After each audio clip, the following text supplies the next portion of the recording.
신학의 종류. 질문 6. 신학의 종류는 무엇인가? 조직 신학 또는 교리. 신학은 가르침의 방식에 따라 조직적이고 객관적인 방식으로 숙고되는 종류와 지성에 내재한 성향의 유형에 따라 성향적이고 주관적인 방식으로 숙고되는 종류가 있다. 첫 번째 의미에서 본다면 교리라는 말보다 더 정확하게 신학을 묘사할 수 있는 종류는 없다. 이는 하나님이 신학을 가르치고 신학은 교회에서 배우는 것이기 때문이다.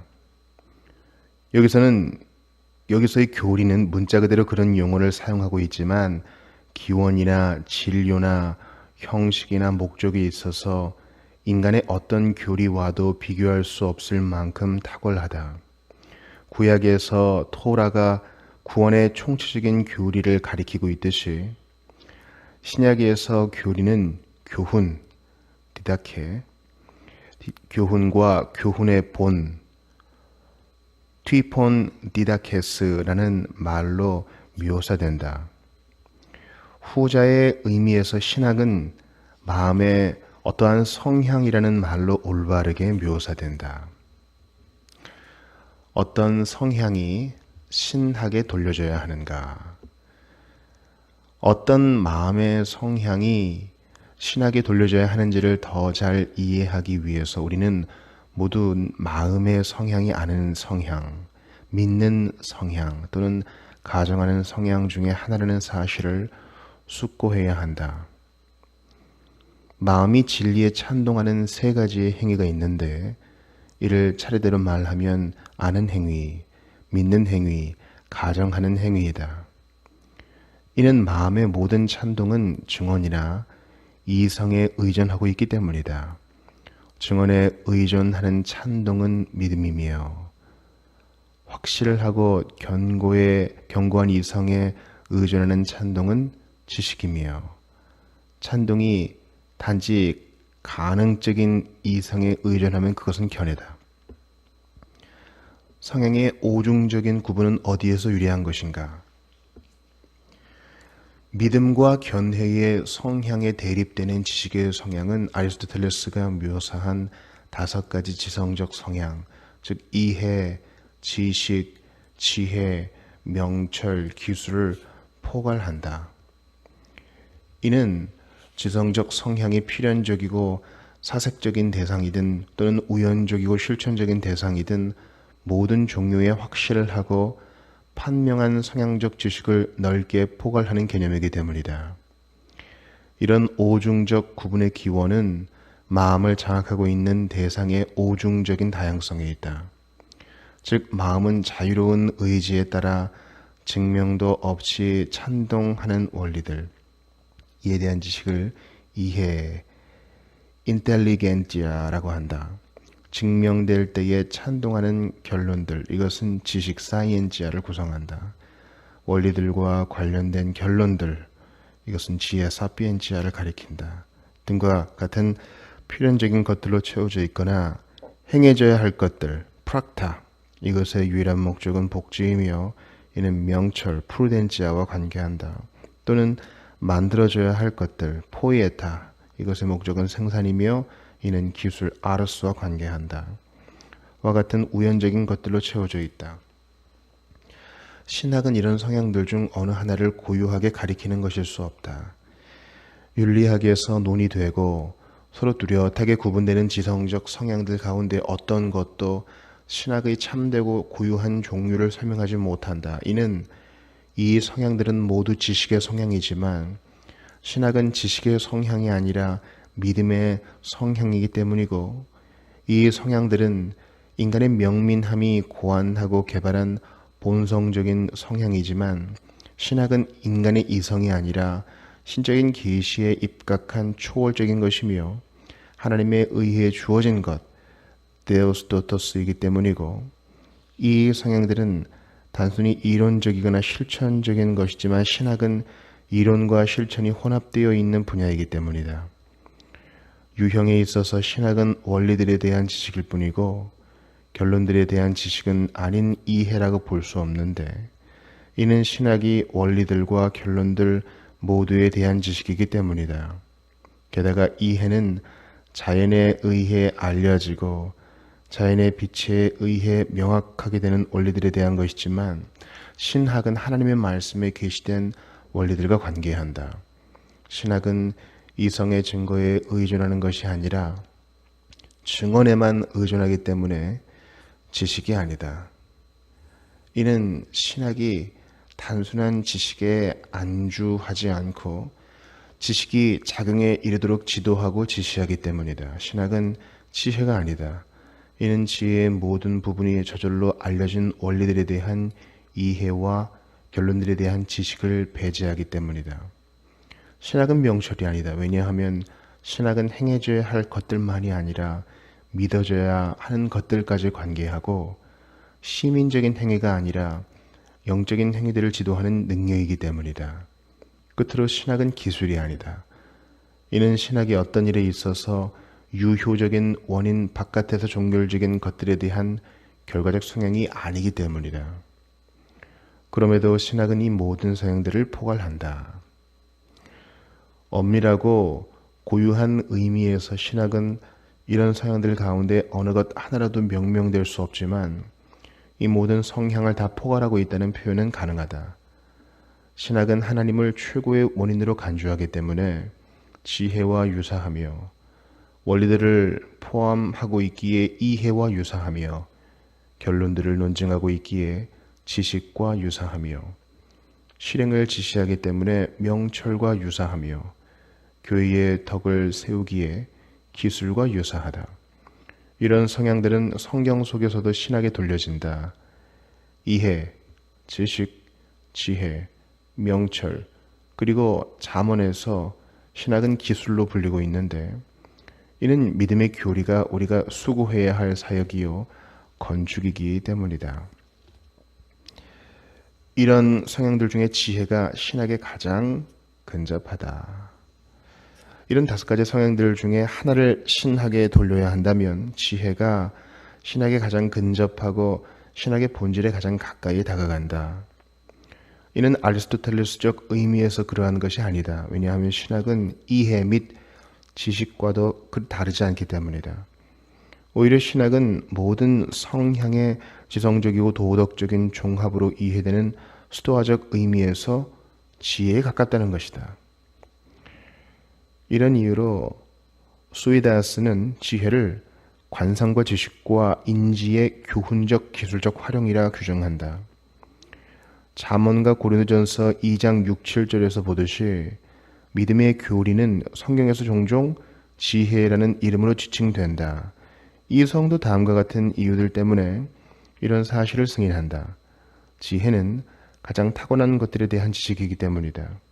신학은 하나님과 하나님의 행하신 일들과 우리의 영원한 지복을 다루고, 이런 것들은 가장 탁월한 것들이며 이성에 의해서가 아니라 신적인 계시에 의해서 가장 탁월한 방식으로 논의되는 것들이다.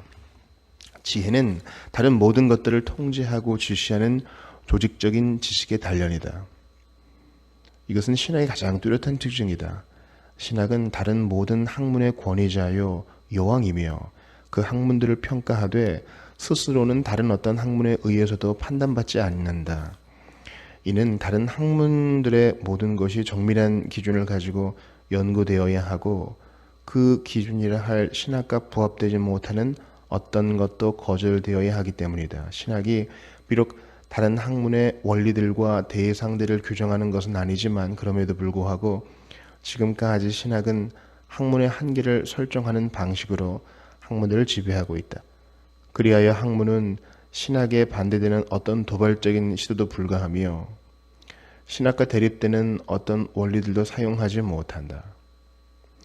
궁극적인 목적인 하나님의 영광과 관련하여 학문은 비록 그것을 직접적인 목적으로 삼지는 않지만 그런 방향성은 지향해야 한다. 신학이 다른 학문에서 어떠한 것들을 주의한다면 그것은 우등한 것이 하등한 것에서 무언가를 원하는 것이 아니라 마치 하늘을 임의로 부리는 주인처럼 우등한 것이 하등한 것에서 취하는 것이라고 이해해야 한다.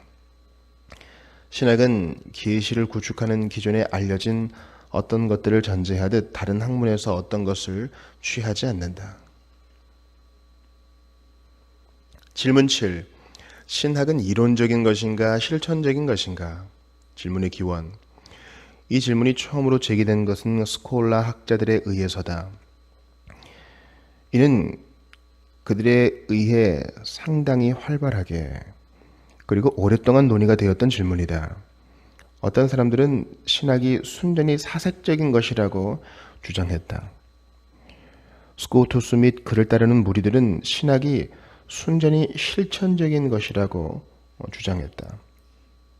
보나벤투라, 알베르투스 마그누스, 에게디우스 로마누스 같은 사람들은 신학이 이론적인 것도 아니고 실천적인 것이며 실천의 항목에 들어가지 않는 사랑이 신학의 목적이기 때문에 신학은 이론적이거나 실천적인 학문보다 고결한 것으로서 정서 또는 사랑과 관계된 것이라고 주장했다. 끝으로 신학은 사색적인 것과 실천적인 것이 동시에 혼합되어 있다고 인정하되 토마스 아퀴나스 입장을 추종하는 자들은 신학이 더 사색적인 것이라고 주장하고 아르헨티나의 토마스는 신학이 더 실천적인 것이라고 주장했다.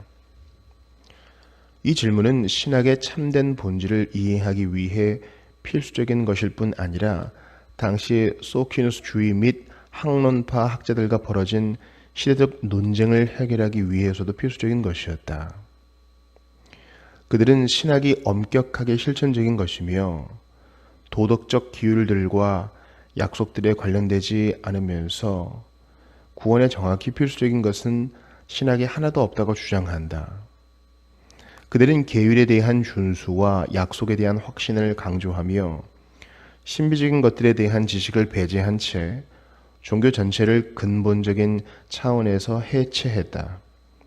그들의 노골적인 목표는 삼위일체 및 성육신 같은 교리에 대한 지식의 필요성을 제거하고 어떠한 제약도 없이 모든 사람이 구원받을 수 있는 무신론과 같은 공통적인 종교에 더 평탄한 길을 열어주는 것이다. 정통적인 학자들 중에서도 어떤 이들은 신학을 순수하게 실천적인 것이라고 간주하고 더 많은 이들은 신학이 혼합적인 성격을 가졌다고 주장한다. 또한 어떤 이들은 신학이 더 관조적인 것이라고 주장하고 어떤 이들은 더 실천적인 것이라고 주장한다. 우리는 신학이 순수하게 이론적인 것도 아니고 순수하게 실천적인 것도 아니며 일정 부분 이론적이고 일정 부분 실천적인 것이라고 간주한다. 즉 신학은 참된 이론과 올바른 실천의 동시적인 결합이다. 그럼에도 신학은 이론적인 성격보다 실천적인 성격이 강하다. 이론적 학문과 실천적 학문의 정의. 이론적인 학문은 오직 사색으로 충만하며 지식이 유일한 목적이다.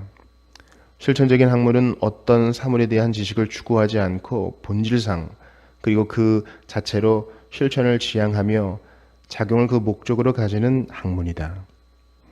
지식은 그 작용을 마치 목적처럼 지향하되 두 가지 방식으로, 즉 절대적인 의미에서 그 자체로 또는 상대적인 의미에서 우연에 따라 지향한다. 첫 번째 방식의 지식은 그 지식이 속해 있는 학문의 본성에 따라 작용을 나타내는 실천을 그 자체로 지향한다. 이런 방식에 따라 윤리적인 지식은 실천적인 성격을 가지는데 이는 윤리적 본성이 윤리학 안에서 논의되는 모든 것들로 하여금 작용과 활용을 향하도록 요구하기 때문이다. 두 번째 방식의 지식은 우연에 따라 작용을 지향하며 그 지식이 속해 있는 학문의 본성에 따라서는 실천적인 성격을 가지지 않지만 이러한 지식을 소유한 자가 자신에게 부고하는 목적과 관련해서는 실천적인 성격을 갖는 지식이다. 물리학은 물리학적 지식을 소유한 자가 그 지식을 작용과 활용으로 이끌 때라는 우연성에 따라서만 실천적인 성격을 갖는다. 신학은 절대적인 의미에서 그 자체로 실천적인 성격을 갖는다. 첫째, 그 자체로 실천적인 학문은 작용적인 사물에 대한 것들을 논하기만 하지 않고 어떤 작용을 규제하고 감독하는 성격도 가진다. 둘째, 이와는 달리 의학에 있어서 인간 신체의 부분들과 질병들과 질병의 징후들 및 원인들을 다루는 부분이 이론적인 것이기는 하지만 실천적인 것은 아니라고 한다면 이런 불합리한 진술이다. 왜냐하면 의학에서 이 부분의 특별하고 궁극적인 목적은 질병에 대한 인지가 아니라 질병의 치료이기 때문이다. 셋째, 의학에서 병리학과 같이 덕이나 악에 수반되는 선하거나 악한 결과들에 대한 지식처럼 작용을 강요하는 지식은 더 좋은 작용과 처신의 불가결한 조건이며 올바른 처신을 촉구한다. 신학은 첫 번째 의미에서뿐만 아니라 두 번째나 세 번째의 의미에서도 실천적인 성격을 가진다. 왜냐하면 우리를 하나님 경외로 이끌지 않는 것이나 하나님 경외의 올바른 확립에 요구되지 않는 것을 믿음의 대상으로 우리의 관상에 제시하는 신비는 존재하지 않기 때문이다. 신학이 이론적인 성격이나 실천적인 성격을 가졌다고 논증하는 주장들이 만약 두 성격 중 하나를 배척하는 식으로 주장된다면 그 주장들은 실패하게 되고 극도로 편협한 주장으로 전락한다. 그러나 만약 그 주장들이 종합하는 성격을 띈다면 그 주장들은 동일하게 참되다. 왜냐하면 신학은 철학에서 물리학이나 윤리학처럼 이론적인 성격만 가지거나 실천적인 성격만 가지는 단순한 종류가 아니라 두 성격의 연관성을 포함하고 있기 때문이다. 신학은 이론적이면서 실천적인 것이다. 신학이 이론과 실천의 혼합이라는 것은 다음의 사실들에 의해 입증된다. 대상은 최초의 진리이자 최고의 선이며 인지해야 하고 경배해야 할 하나님이다. 주체는 지성을 조명하는 진리의 지식, 의지를 아름답게 만드는 선에 대한 애착, 믿음의 대상에 이르게 하는 믿음, 그리고 실천으로 이끄는 사랑으로 말미암아 온전함에 이르는 인간이다. 원리는 율법과 복음을 포함하고 행해야 할 것들과 믿고 알아야 할 것들을 계시하고 경건의 비밀과 생명의 말씀에 기록되어 있는 외적인 하나님의 말씀과 진리와 성화와 지식과 여호와를 경외하게 하는 영인 내적인 성령이다. 형식은 참된 경건의 본질을 포함하고 태양의 빛과 열이 서로 분리되지 않듯이 분할될 수 없도록 연계되어 있는 하나님에 대한 지식과 경배를 지시하는 유형이다. 그러므로 실천이 수반되지 않은 신지식은 참된 것일 수 없다. 올바른 지식에 이끌리지 않는 실천은 올바른 것도 구원하는 것도 아니다. 이런 이유로 락탄티우스는 이렇게 말했다. 지혜 없이는 어떠한 경건도 수용하지 말아야 하고 경건 없이는 어떠한 지혜도 승인되지 말아야 한다. 인간의 모든 지혜는 하나님을 알고 경배하는 이 한 가지에 있다. 경건은 지혜와 분리될 수 없으며 지혜도 경건에서 끊어질 수 없는데 이는 하나님이 알려줘야 할 지혜의 대상이며 동시에 경배를 받아야 할 경건의 대상이기 때문이다. 그러나 하나님을 아는 것이 먼저이고 그를 경배하는 것이 뒤따르기 때문에 지혜가 선행하고 경건이 후행한다. 이처럼 두 언어가 비록 분리되어 있는 듯하나 원체는 하나다. 즉 하나의 좌소는 의미이고 다른 하나의 좌소는 행위이다. 비록 두 개의 흐름으로 보이지만 하나의 셈에서 흘러나온 것들이다. 목적은 인간의 행복인데 일부분은 하나님에 대한 통찰에 있고 다른 일부분은 하나님에 대한 누림 또는 향유에 있으며 주님과의 화합은 이 두 부분에서 비롯된다. 설명의 출처. 어떤 학문이 순전히 실천적인 성격을 가진다는 것은 진실로 학문의 대상이 행해져야 하고 작용적이어야 할 것을 요구한다. 그러나 어떤 학문이 이론적, 실천적 성격을 갖는다는 것은 학문의 대상이 실천을 지향하는 것으로 충족되는 것이 아니라 실천이 그 대상과 관련하여 작용해야 할 것을 요구한다. 이처럼 하나님은 진실로 행해져야 할 대상이 아니라 하나님을 경배하고 사랑하는 것과 관련된 실천으로 대우하지 않으면 안 되는 대상이다. 비록 진료적인 대상은 행해져야 할 것이 아니지만 형식적인 대상, 즉 초자연적 방식에 따라 말씀으로 계시된 하나님은 이론적인 부분과 실천적인 부분으로 표현될 수 있는데 이는 하나님이 인지해야 하고 경배해야 할 분으로 계시되고 있기 때문이다. 사실적인 것과 실천적인 것은 이해의 자연적 능력이 관여하는 더 하등한 학문들에 있어서는 다양성일 수 있다. 즉 대상이 사색과 실천 모두를 동시에 향하도록 지정될 수 없다.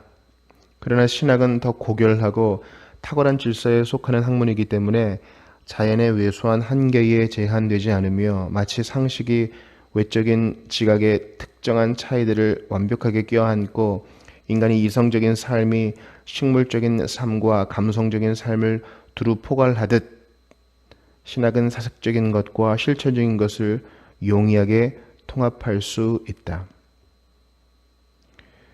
영원한 생명의 좌소는 하나님을 아는 지식에 있고 지복의 좌소는 하나님을 바라봄, 비지오 데이에 있다고 할 때 이것은 신학이 다수의 이론적인 대상들을 가진다는 점에서 이론적인 것임을 보여준다. 그러나 그렇다고 해서 신학이 순전히 사색적인 것이라고 이해될 수 없는 이유는 하나님을 아는 지식이 이론적인 것만이 아니라 실천적인 것이기도 하기 때문이며 바라봄도 지식만을 의미하지 않고 성경의 용례에 따르면 향유도 가리키기 때문이다. 어떤 학문을 실천적인 것이라고 말할 수 있음은 학문의 궁극적인 목적에 관련하여 그 학문이 자신의 목적으로 작용을 지향하기 때문이며 학문의 대상과 관련해서 보면 그 학문이 인간의 의지와 행위의 범주에 들어가는 실천적 대상의 주변을 맴돌기 때문이다. 신학은 두 번째의 경우가 아니라 첫 번째의 경우에서 실천적인 것이라 불리는데 이는 신학이 순전한 실천적 대상들을 가진다는 사실뿐 아니라 믿음의 교리들을 구성하는 다수의 이론적인 대상들도 가지고 있기 때문이다.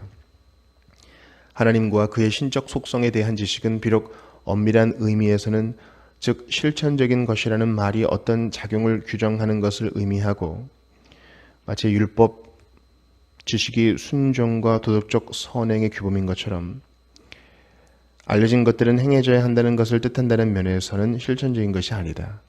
그럼에도 불구하고 실천은 알려진 것들이 실행되지 않더라도 도덕적 행위를 여전히 지향할 수 있도록 작용으로 지시하고 이끄는 것이기 때문에 하나님과 그의 속성에 대한 지식은 여전히 실천적인 것이라 하겠다. 그러므로 하나님은 우리가 그분을 알고 경배할 수 있도록 스스로를 나타내는 분이다. 그러므로 하나님은 우리에게 자신의 능력을 보여서 우리로 하여금 그를 알게 하셨고 선하심을 보여서 우리로 하여금 그를 사랑하게 하셨다. 신학이 대상에 있어서는 추상적인 것으로 간주될 수 있겠지만 주체에 있어서는 구체적인 것으로 간주된다.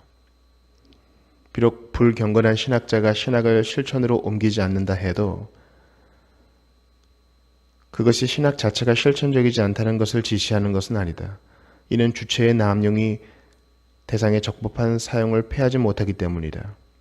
하늘에 있는 성도들의 신학이 순전하게 이론적인 것이라고 간주될 수 없는 이유는 지복이 단순히 지성에 속한 바라봄을 통한 최고선의 통찰만이 아니라 의지의 행위인 사랑을 통한 최고선의 향유도 포함하기 때문이다. 이처럼 신학은 이론적 실천적 성격을 갖는다. 신학이 순전히 실천적인 것으로 간주될 수 없음은 신비로운 것들에 대한 지식도 신학의 본질적인 일부이기에 이론적인 것이기도 하기 때문이다. 하나님은 계율에 대한 순종 못지않게 진리의 지식도 가르치고 미용했다. 영원한 생명은 진실로 하나님을 아는 지식에서 비롯된다. 슐리 팅기우스처럼 구원이 복음 안에서 그리스도 예수로 말미암아 계시된 하나님의 뜻을 아는 지식과는 관계하고 하나님의 본성에 대한 지식과는 관계하지 않는다고 말해서는 안 된다. 요한복음 17장 3절은 우리에게 지식은 하나님의 뜻만이 아니라 특별히 하나님의 본성과도 관계되어 있음을 가르친다. 그들이 당신을 알도록, 즉 당신이 뜻이 아니라 본성을 가리키는 참된 하나님인 것을 알도록 말이다. 경건에 의존하고 있는 믿음은 지식에서 나온다. 소퀴누스주의자들에 따르면 경건의 개요와 조항들을 담고 있는 사도신경은 행해야 할 것들이 아니라 믿어야 할 것들에 대해서 다룬다. 하나님을 아는 지식은 범우주적 하나님 경배를 위한 것이다. 그럼에도 불구하고 신학은 사색적이기보다 실천적인 것인데, 이는 신학의 궁극적인 목적이 실천이라는 사실에서 명백하게 확인된다. 모든 신비가 작용을 규제하는 것은 아니지만 그럼에도 불구하고 모든 신비는 작용을 촉구한다. 이는 신비가 너무도 이론적이어서 실천으로 이끌지 않고 하나님 사랑과 경배도 유발하지 않는 그런 경우는 존재하지 않기 때문이다.